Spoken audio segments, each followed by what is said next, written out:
Bienvenue pour cette nouvelle leçon d'orthographe CM1 CM2 dans le cadre du travail sur les merveilles du monde. Nous en sommes à la dictée numéro 3, donc voici la partie numéro 2, c'est parti. Voici les mots à apprendre de la dictée 3. Colisée, souvent, Italie, Romain, gratuit, Rome, construction, débuté. Voilà pour les mots qu'on a déjà vus. Aujourd'hui, on va s'intéresser à combat, nécessité, après, spectacle, qualité, être, situé, s'agir. Allons-y. Les mots de la deuxième moitié s'affichent. Nous allons donc les étudier un par un. Le premier d'entre eux, c'est le mot combat. Première syllabe, con, C-O-M. On fait attention à cette lettre M qui est là, parce que derrière, on a un B. La fameuse règle du M devant MBP. Donc, C-O-M, deuxième syllabe, ba, B-A-T. On a un T muet à la fin qu'on va retrouver dans le verbe combattre. Donc, ça permet de s'en souvenir. Combat, C-O-M-B-A-T. Le mot combat est un nom commun, on peut dire un combat. Si on peut dire un combat, c'est que c'est un nom qui est masculin pour trouver son pluriel. On ajoute simplement le S du pluriel, voilà pour le mot combat, C-O-M-B-A-T. Le deuxième mot est un peu plus long, c'est le mot nécessité. Première syllabe, né, N-E, accent aigu. Deuxième syllabe, C. Pour le son S, on va avoir un C.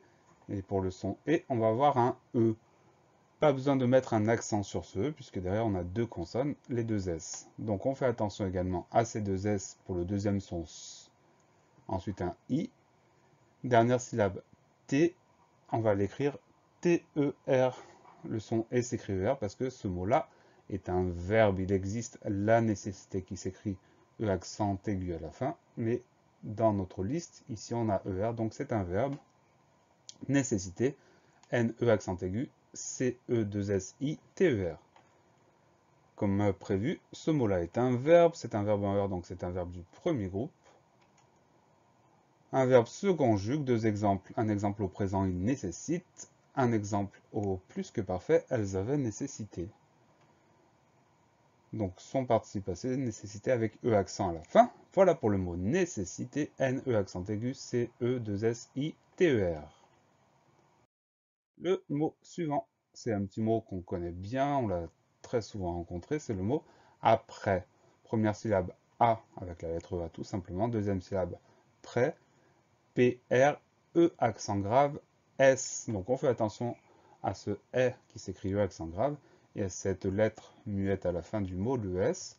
Il n'y a pas de manière de s'en souvenir, il faut photographier ce mot-là puisque c'est un mot qu'on utilise souvent. Après, A, P-R-E accent grave, S. Le mot après est une préposition, donc c'est un mot invariable. Voilà pour le mot après, A, P, R, E accent grave, S. Le mot suivant, c'est le mot spectacle. C'est un mot qu'on connaît bien généralement parce qu'on le rencontre souvent. On va aller dans le détail. Première syllabe, spec, S-P-E-C. Ça veut dire que le son est de spectacle. On va l'écrire avec un E tout seul, puisqu'il est suivi de deux consonnes, pas besoin de mettre d'accent. Donc S-P-E-C. Deuxième syllabe, ta, T-A. Troisième syllabe, cle, C-L-E. La seule chose à laquelle il faut faire attention, c'est ce son est de spectacle qu'on va écrire avec un E tout simple. Spectacle, S-P-E-C-T-A-C-L-E. Le mot spectacle est un nom commun, on peut dire un spectacle. Du coup, c'est un nom commun qui est masculin. Et pour trouver son pluriel, on ajoute simplement un S, le S du pluriel, des spectacles avec un S à la fin. Voilà pour le mot spectacle, S-P-E-C-T-A-C-L-E. Le mot suivant est le mot qualité. Première syllabe K, le son K, on va l'écrire avec Q-U. Donc première syllabe K, Q-U-A. Deuxième syllabe li, L-I tout simple. Dernière syllabe T, T-E accent aigu, tout simple, donc pas de piège. On fait attention au son K du début du mot qui s'écrit Q. Qualité, Q-A-L-I-T-E accent aigu. Le mot qualité est un nom commun, on va dire une qualité. Si on peut dire une qualité, ça veut dire que c'est un nom qui est féminin, évidemment.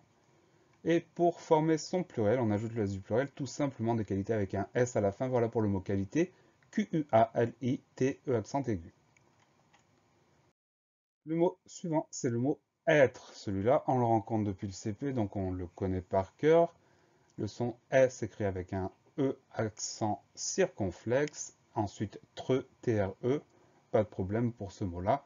Être, E accent circonflexe, TRE. Alors, il existe plusieurs mots être qui ont des natures différentes. Nous, cette semaine, dans notre liste, on va considérer que c'est un verbe, le verbe être. Donc le verbe être, c'est un verbe du troisième groupe et il fait aussi partie de la catégorie des auxiliaires pour conjuguer un verbe à un temps composé, donc troisième groupe et auxiliaire. Comme tous les verbes, ils se conjuguent. Deux exemples au présent, je suis. Au passé composé, nous avons été. Le participe passé du verbe être, c'est été, E accent aigu, T, E accent aigu. Le mot suivant, c'est le mot situé. Première syllabe, si, S-I, le sens s'écrit avec un S. Deuxième syllabe, tu, TU, pas de problème. Dernière syllabe, et, E accent aigu, pas de problème non plus. Il existe le verbe situer qui s'écrit ER, mais ici dans notre liste, c'est bien situé avec E accent aigu à la fin. Cette forme-là de situé, c'est un adjectif qualificatif. On peut dire il est comment, il est situé. Et comme c'est un adjectif, on va le décliner. La version de la liste, c'est la version masculin singulier avec E accent aigu à la fin. Pour faire le masculin pluriel, on ajoute le S du pluriel tout simplement. Pour faire le féminin singulier, on va ajouter le E du féminin tout simplement. Donc situé et E à la fin. Et enfin le féminin pluriel, le E du féminin, le S du pluriel, situé et ES à la fin. Voilà pour le mot situé, S-I-T-U-E accent aigu. Le mot suivant, c'est le mot s'agir. En fait, c'est pas un seul mot, c'est deux mots. On a un petit pronom et ensuite le mot agir. Le petit pronom, c'est le S apostrophe et ensuite agir. A-G-I-R. Le son J s'écrit avec la lettre G. Donc s'agir, S apostrophe, A-G-I-R.